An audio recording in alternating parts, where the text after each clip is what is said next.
उसके बावजूद यहाँ पर प्रशासन अगर जोर जबरदस्ती से वहाँ चौकी बनाकर एक दबदबा और एक डर का माहौल पैदा करना चाह रहे हैं तो वो गलत है, वो नहीं होना चाहिए। सही कानून के तहत उस प्रॉपर्टी की जांच होकर वहाँ पर रोक रुकाव करनी चाहिए।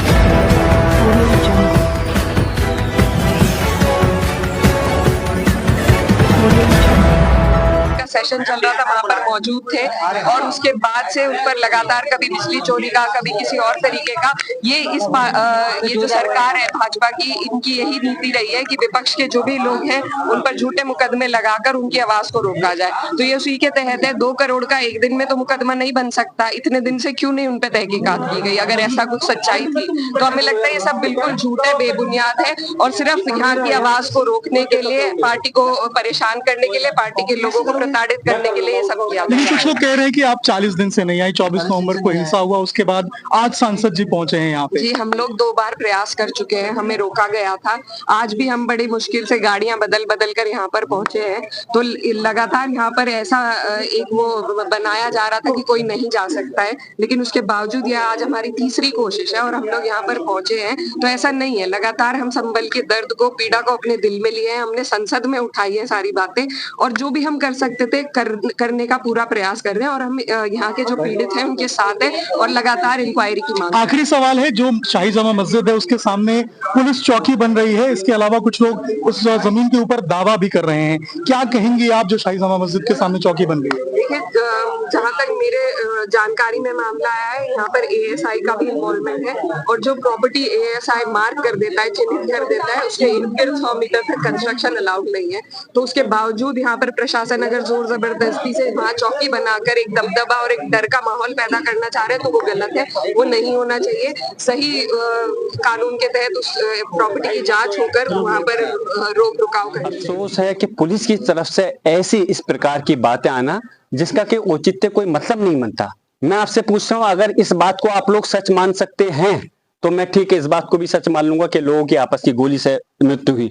अगर मैं कहूं कि पुलिस के 2 थानों के बीच में आपस में लड़ाई चल रही थी किसी चीज को लेकर के, उनकी गोली हमारे लोगों को लग गई, तो अगर आप इसको सच मान सकते हैं तो उसको भी मान लीजिए। कोई औचित्य नहीं, जिसका हाथ पांव नहीं, इस प्रकार की अनावश्यक बात करना और ऐसी पुलिस प्रशासन, बहुत अफसोस की बात है। और मैं कह रहा हूं, मुझे ये बताइए कि पुलिस प्रशासन ने यहाँ पर हमारे लोगों के हाथ में पत्थर तो दिखाए कि जो पत्थर चला रहे हैं, क्या एक भी व्यक्ति के हाथ में ये दिखाया किसी के हाथ में कोई असला था? कोई वीडियो दिखाई? उनके तो ड्रोन कैमरे भी चल रहे थे, क्योंकि हमारे लोगों ने कोई तैयारी नहीं थी, सिर्फ वो वहां पर गए थे इसलिए कि क्यों दोबारा से सर्वे किया जा रहा है, इस चीज को जानना चाहते थे। उसके एवज में उनको पता नहीं था कि इस प्रकार का हमला उन लोगों के ऊपर, जो निहत्थे लोग वहां गए थे, ऐसी कार्रवाई हो जाएगी और हमारे 5 लोगों की जान ले ली जाएगी। जान तो सिर्फ 5 लोगों की गई है, लेकिन घायल 2 दर्जन से ज्यादा लोग घायल हैं जिनके ऊपर वो हुआ है। अफसोस है कि जैसे अभी हमारे लाल बिहारी साहब, हमारे नेता प्रतिपक्ष विधान परिषद ने कहा कि उन्हीं के गोली लगी और कोई मुकदमा अभी तक नहीं। कैसे हम लोग कह रहे हैं, जो लोग मुलजिम हैं, जिनके हम उंगली उठा रहे हैं कि उन्होंने गोली चलाई है, हम कैसे उम्मीद करें कि हमें इंसाफ मिलेगा? लेकिन हम फिर से मैं कहता हूं, हमें इस देश के संविधान पर, न्यायालयों पर भरोसा है, हमें उम्मीद है कोर्ट से इंसाफ हमें जरूर मिलेगा।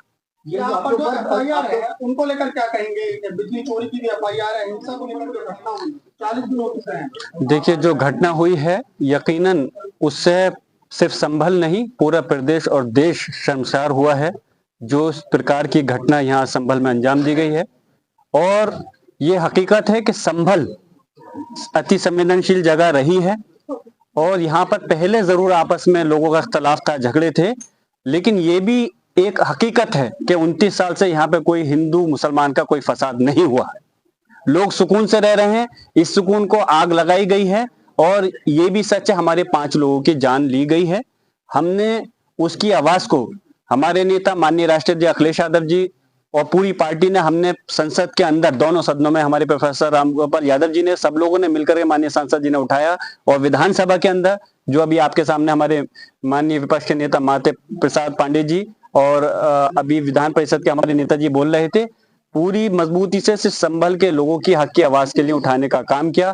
हम लोग सिर्फ ये चाहते हैं, अफसोस इस बात का है कि हमारी लोगों की हत्या हुई और हमारे लोग ही के खिलाफ मुकदमा दर्ज किया गया। ये कैसा इंसाफ है?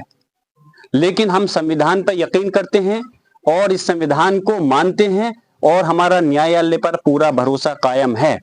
हमें उम्मीद है कि अगर हमें पुलिस प्रशासन से, शासन से अगर हमें इंसाफ नहीं मिलेगा तो न्यायालय से हमें इंसाफ जरूर मिलेगा। उसकी लड़ाई हमने संसद के अंदर और विधानसभा में मजबूती से लड़ी है और इंशाल्लाह हम पूरी कोशिश करते हैं के खिलाफ मुकदमा, हमारे विधायक जी उनके बेटे के खिलाफ मुकदमा लिखना एक ये चीज जाहिर करता है कि पुलिस और प्रशासन अपनी जो नाकामी है या जो करतूत है उसको छुपाने के लिए इस प्रकार की ये चीजें करी गई हैं और हम चाहते हैं कि हमारे लोगों को इंसाफ मिलना चाहिए, वो भी इस देश के नागरिक हैं। आप स्थानीय सांसद हैं, आपको इतना समय क्यों लग गया अपने इलाके में आने? मैं गुजारिश करूंगा कि काश आप ये भी दिखाते अपने चैनल पर कि जिस प्रकार से यहाँ पे लोगों की जान ली गई है उनके खिलाफ क्यों कार्रवाई नहीं की गई। आप ये सवाल पुलिस प्रशासन से और सरकार से करते तो मुझे खुशी होती। आप इस देश का चौथा स्तंभ हो। मैं सिर्फ इस पॉइंट ऑफ व्यू पे नहीं, यहाँ पे हम लोग राजनीति करने नहीं है। राजनीति करना होता तो हम पहले से बहुत कुछ प्रयास कर सकते थे। माननीय राष्ट्रीय अध्यक्ष अखिलेश यादव जी ने पहले ही डेलीगेशन बनाया था, शायद आप लोगों को मालूम होगा, हमने 3 बार प्रयास किया आने का, लेकिन हमको रोक दिया गया। पहला प्रयास किया तो 3 दिन की, माननीय माता प्रसाद पांडे जी ने कहा था 3 दिन की कहीं डीजीपी जो उत्तर प्रदेश है कि 3 दिन के बाद चले आइए। फिर हमने फिर से राष्ट्रीय अध्यक्ष जी ने एक डेलीगेशन बनाया, फिर आने का प्रयास किया तो हम लोगों को लखनऊ, दिल्ली, जगह जगह मुख्तलिफ जगह पर रोक दिया गया। हम लगातार प्रयास कर रहे थे आने का, लेकिन अफसोस है मैं यहाँ का सांसद हूँ। यहाँ का सांसद होने के साथ साथ मैं यहाँ का निवासी भी हूँ। मुझे भी आने के लिए क्यों रोका गया? मैं अपने लोगों के दुख में, दर्द में शरीक होना चाहता था, मैं उनके गम में शरीक होना चाहता था, उनकी परेशानी को समझ कर करके मैं चाहता था उनको इंसाफ मिल सके, लेकिन अफसोस है यहाँ आने नहीं दिया गया। लेकिन खैर कोई बात नहीं, आज हम हाजिर हुए हैं और हम और हमारी पूरी पार्टी चाहती है कि संभल के लोगों को इंसाफ मिलना चाहिए। जो उनके साथ ज्यादती हुई है, जो जुल्म हुआ है, उसके खिलाफ आवाज। आपसे मेरी गुजारिश है कि आपके चैनलों के माध्यम से भी हम लोगों के हक और इंसाफ की आवाज उठाइए।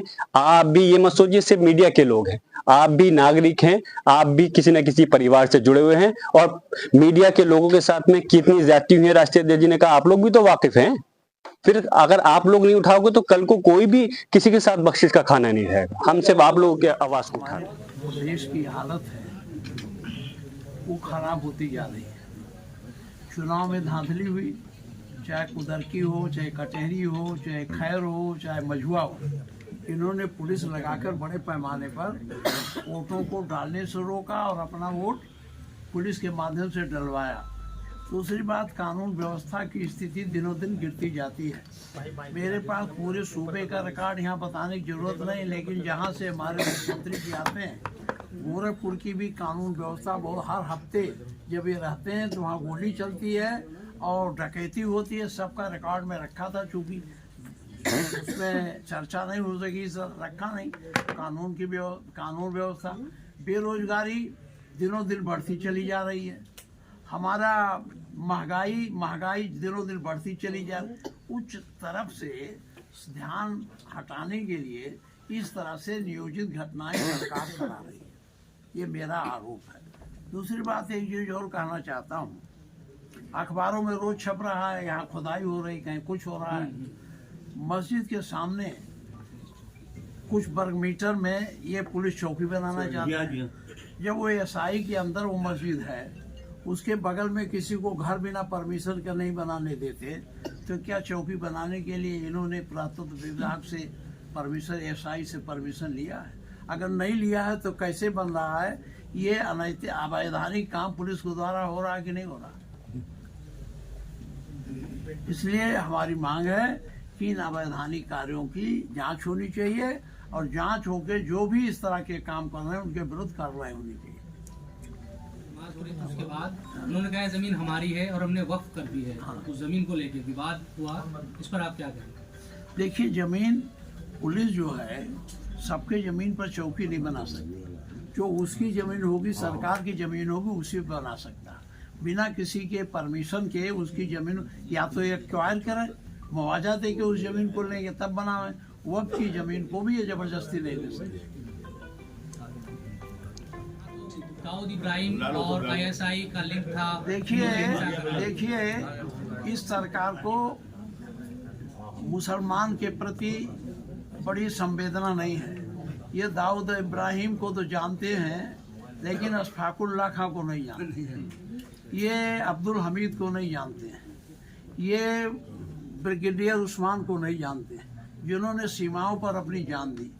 इनके मन में सद्भावना नहीं है, इनके मन में है जातीय विषमता पैदा करके, हिंदू मुसलमान में तनाव पैदा करके, जो हजारों सालों से हम लोग प्रेम से एक साथ रह रहे थे उसमें इतनी दूरी पैदा कर दें, खटास पैदा कर दें, जिससे इनकी राजनीति अपनी सफल हो सके। यही इनका उद्देश्य है, यही हर जगह करना।